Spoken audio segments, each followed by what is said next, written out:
All right, just a short little video Growler update.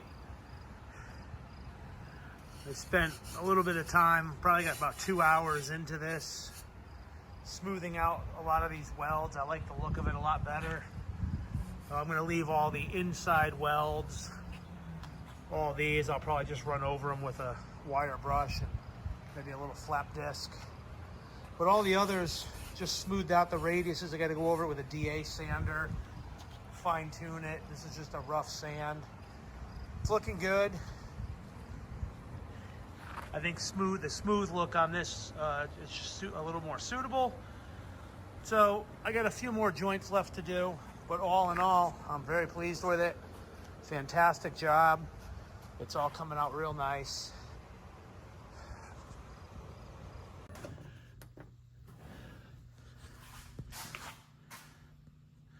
The light up green Growler.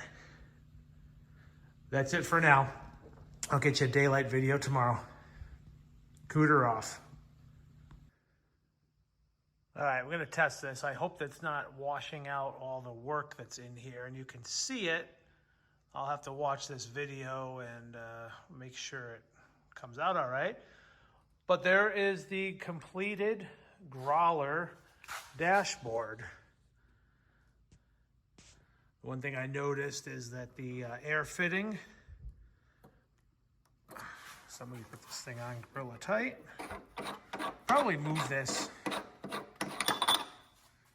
Anyway, it blocks the R in Growler. Not really a big deal. It's nice to have the air right there, onboard air. This, for anybody who hasn't seen these, is made by Rock Your 4x4. And this is the Sherman cap. So it's just got a regular air chuck right there.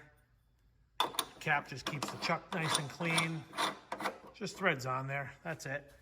Anyway, here is the completed powder coated, first time anybody's seeing this, Growler aluminum dash. Front view.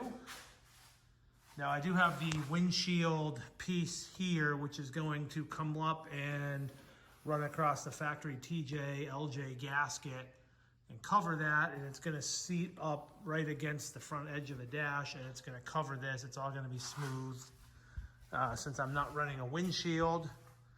But for now, we got the trim panel in the middle that just covers the roll cage coming through. Obviously, I gotta take that off to remove the dash.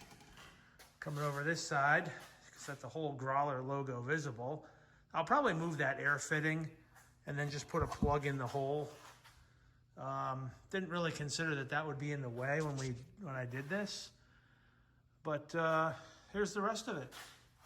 So I've got the tilt steering column here. Let me pull this wheel off. Removable wheel. Get that out of the way. Tilt column moves up and down quite a bit. Got all your regular standard gauges. Trans temp is not hooked up yet. I have to put the sending unit on the transmission.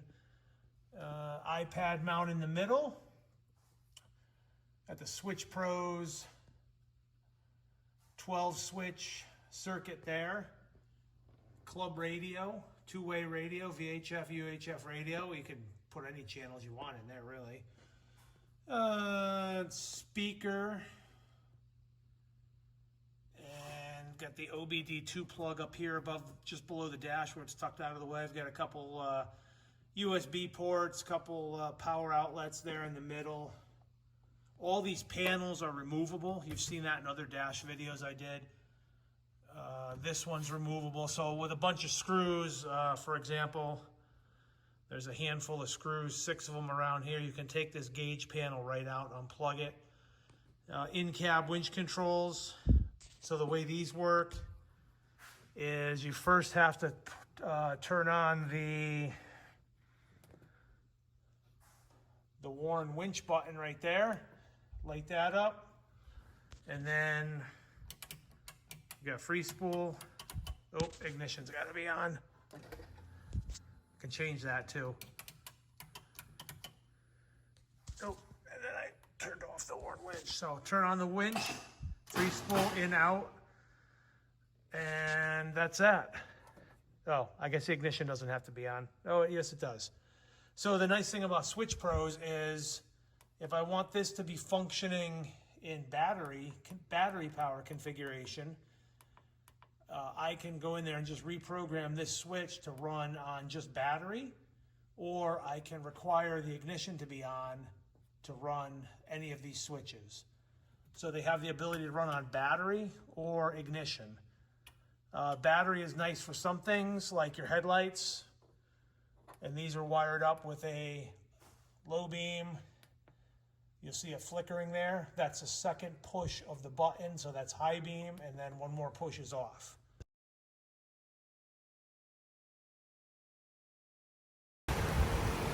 All right, another Cooters episode, minus the recon, but here we are working on a ARB air locker with an air leak.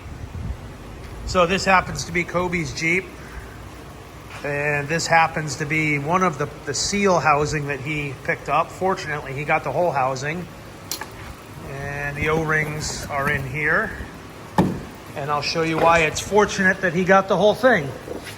So Kobe and Colin just stripped this thing down, got the diff cover off, we got everything out. I'm rolling away here.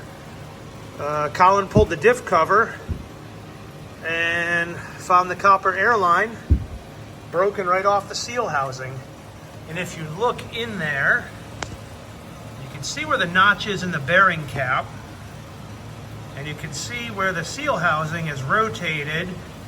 And my guess is we're probably lacking a little preload on the carrier bearings, and it allowed that seal housing to just rotate, and it sheared the copper line off when it did so.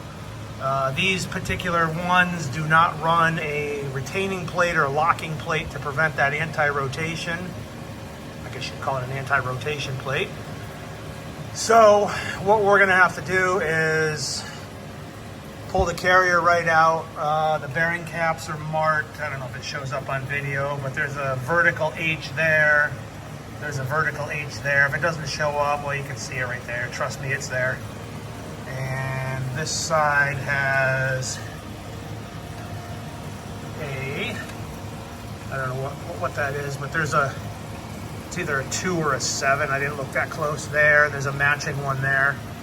So we'll get this out, plus this side has no bearing cap, but it also, when you put these on, you also don't want to rotate them 180, so you want to keep them the same orientation that they were set up for the factory. This one's easy enough because you know the notch goes there. So we're going to pull this out and see what we can do to keep that thing from rotating. So this is the second time apparently this has happened. Let's see if we can come up with a solution so it doesn't happen a third time. All right, here we are, Cooter Jr. here. You know, we didn't document too much of this, of the actual gear install, because really it's nothing you haven't seen on this channel before. But what this one was an ARB air locker in a Tera Flex 44 front axle. Several people have been in here before for repairs, previous to the current owner, who's a friend of mine.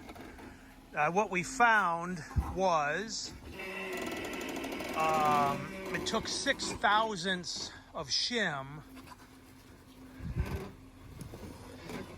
just to get to 0 lash in the carrier bearings.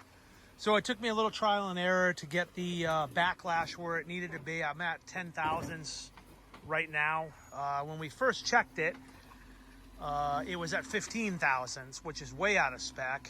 And like I said, what led to this problem was the ARB air collar, which is on the passenger side of the differential. The line then comes off the front up over the top of the ring gear and out of the housing through what would be a factory Rubicon style fitting. This is interesting because it takes a Rubicon pass-through connector port and screw, but the differential in it, the part number is an 1803 seal collar, is for a non-Rubicon Dana 44.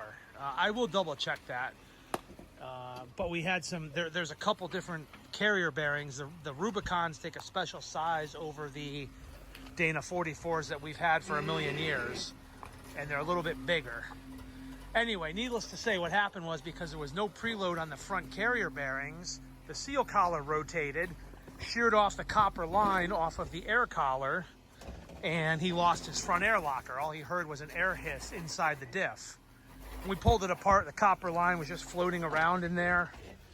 No locker activation. Colin, go driver from there. So Colin's just out road testing it. He just took it for a ride. Front diff's on a rock. Backup passenger, forward driver. Sorry for yelling at you. Anyway, we re-shimmed it, got it back to within specs on the backlash. The gear pattern looked good. The bearings look fine. Got a new air collar. Northridge 4x4 was great. They had it in stock.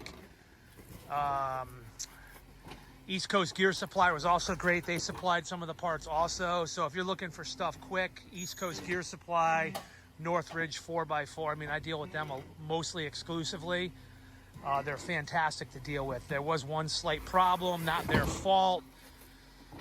We got one wrong air collar, correct part number on the box, wrong air collar inside the box. Those guys, man, went right into action. Northridge did. Got another one out overnight, and it came in yesterday. I put it back together this morning. Can't credit them enough for customer service, both companies. Fantastic to deal with. Anyway, air locker's working fine. We're leaving for Pennsylvania for a big club trip next week, so he's going to pick this up tomorrow. And now he's got fully functioning lockers front and rear. So we're not aired down, by the way. This was just an impromptu. Let's test it on my rock pile, make sure the lockers work. And there you go. That's it, all back together.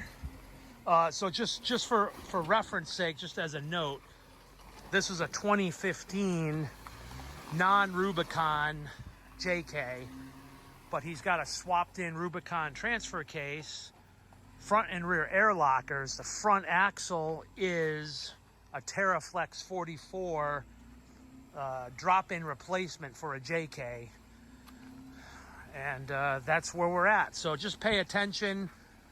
Any of you guys out there ordering axle parts, if you have a Rubicon or you have an aftermarket, make sure you know what aftermarket housing is set up for what diff, because there is a difference from the Rubicon to a non-Rubicon 44 diff. Different between a TJ Rubicon and a JK Rubicon. So there's a lot of things out there, a lot of variables. Anyway, we're going to put a check mark on this one, mark it as finished, and it'll go back to the customer.